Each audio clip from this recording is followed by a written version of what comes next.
So నాకు ఇదొక biggest achievement. అంటే నాకు ఒక పెద్ద ఆఫర్ అని చెప్పాలి నాకు ఇది బేసిక్ గా. సో నన్ను నమ్మి నాయుడు గారు నన్ను తీసుకురావడం, సాయి గారు అండ్ శ్రీధర్ గారు నాకు అంత మంచి అవకాశం ఇవ్వడం అనేది చాలా గొప్ప విషయం. నేను ఎందుకు చెప్తున్నాను అనే విషయం ఇది మీకు సినిమా వచ్చిన తర్వాత అర్థమవుతుంది. అంతవరకు ప్రెస్ చేసి చెప్పాననే విషయం మీకు అప్పుడు అర్థమవుతుంది. చాలా హిలేరియస్, ఫన్, మంచి కంటెంట్, మంచి పాయింట్ తో మీ ముందుకు వస్తున్నాను.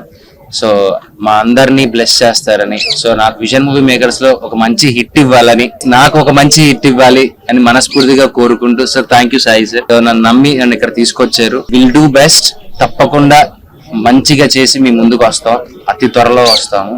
మీ అందరి బ్లెస్సింగ్స్, మీ అందరి ఆశ మా మీద అందరి మీద ఉండాలని మనస్ఫూర్తిగా కోరుకుంటున్నాను. Thank you so much. And ఇంకో విషయం చెప్పాలి, మళ్ళీ ఏడుస్తాడు. సీజన్ 7 తర్వాత నా వెంటే ఉన్నాడు, సినిమాలో నా వెంటనే ఉంటాడు. సో అలా ప్లాన్ చేశారు మా డైరెక్టర్ నాయుడు గారు. So thank you so much రతేజ.